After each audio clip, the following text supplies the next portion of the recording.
It's not often that we see a perfect, well-written character. As we all have seen with movies and animation especially, and those with sequels upon sequels upon sequels, we tend to see certain characters fall off eventually. Now, with certain characters, they were pretty much doomed from the start, and with others, they started off great and certain companies bought them out and ruined them completely. And other characters were pretty good in their respective films, but they really weren't worth being expanded on, and should have been left at that. But movie studios, when they make something successful, they tend to regurgitate every sequel and spin-off they can at you, so you can't always blame the writers. They were tasked with expanding on a story that didn't even need it to begin with. Some movie studios like DreamWorks are guilty of this practice time and time again, taking a character that we all love so much and turning them into someone we really don't want to see in new movies anymore. But every so often, we see a character that breaks the norm and gets better with their sequels, spawning in great movies that go on to create billion-dollar franchises that are actually fun to watch. And you see, who knew that character would first appear in 2008 with Kung Fu Panda?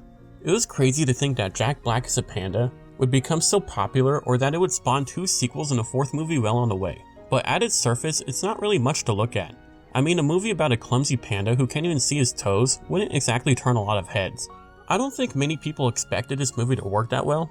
The last DreamWorks movie released was the Bee Movie. The whole premise is a bee's friendship with a human, so I don't think many people are going in expecting a whole lot. Especially if you see the original trailer. It really didn't do the movie very much justice. But boy were they wrong. Jack Black as a panda really was perfect in so many ways, and even got better with the 2 sequels. The movie changed a lot of people's perception of DreamWorks as a company, and it really showed what proper character development, animation, and storytelling can do for a major studio and animated movies in general. Making $1.8 billion across their 3 films is no small feat. The question is, what made Po such a beloved character and caused some of the 2 best sequels we have seen in animation? You see, it was hard to know what to think about Kung Fu Panda at first. The heroic Po wasn't much to look at, but then people saw the film and found out that having to listen to Jack Black was sometimes a lot more fun than watching his regular movies. Master Shifu tells our protagonist Po, "If you only do what you can do, you'll never be better than what you are."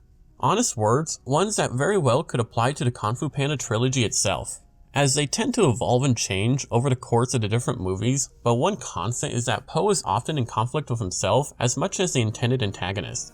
He is unsure of his own abilities, and is either unwilling or unable to accomplish his primary objective without first reflecting upon himself. We see examples of this throughout the movies. In the first movie, Po is declared the Dragon Warrior, something that he nor anyone else believed he is capable of living up to.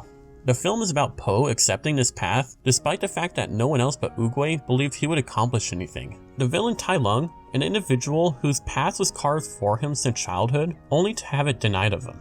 Po's relationship with Tai Lung is very similar. Unlike Po, Tai Lung refuses to accept this path, making him the perfect villain to face Po.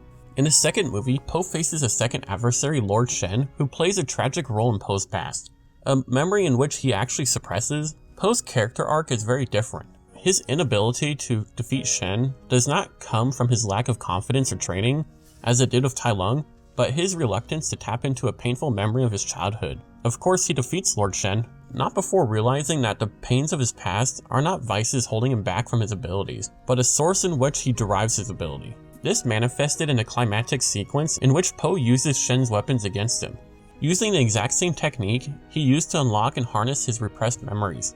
In their final confrontation, Po tells Shen, "You've got to let go of that stuff from the past, because it just doesn't matter. The only thing that matters is what you choose to be now." In the third and most recent movie, the villain is actually deceptively simple, like a traditional final movie antagonist. Kai is bigger and badder, and adding to that, he's the first supernatural villain to appear in the trilogy. He introduces himself in the opening sequence, defeating Master Oogway with ease. That actually reminded me of Ben Kenobi and Darth Vader's confrontation in Star Wars. Po's journey to find Chi in this film is really every character's journey. They have to go on some journey to better themselves somehow, so they can defeat the villain.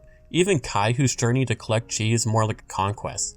The moment in which the side characters unleashed their Chi by defining the relationship with Po, until recently, was the perfect way to end a trilogy. In the first two movies, we have Po trying to find himself and define his relationship with the world around him, and now the resolution is the world defining his relationship with Po. You see, in every film, Po is flawed in some way, and the Kung Fu Panda movies really are a story about failure. But the general theme is that all you really have to do is believe in yourself, even when everyone around you doesn't.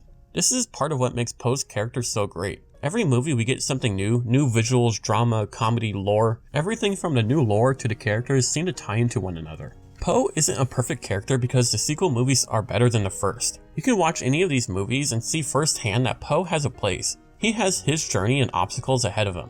We see at the end, Po has completed his journey, conquered all his obstacles. He reunited with his biological father, reunited with his adopted father and friends, became a teacher, and surpassed Shifu to become the full-on dragon warrior. That being said, there was once just one Kung Fu Panda movie, and that movie worked perfectly on its own. There really wasn't any inherent need for any additional sequels, but they did seem to improve Po in every way, so when they do bring back Po for the 4th movie, I'm curious if it can live up to the other 3, because not one of these movies is better than the other. Each movie brings something unique to the table that further expands on the universe, so I'm confident whatever happens in the 4th movie that it'll be just as good and amazing as the other 3. And if it is bad, we can just pretend it doesn't exist, like we tend to do with other animated sequels.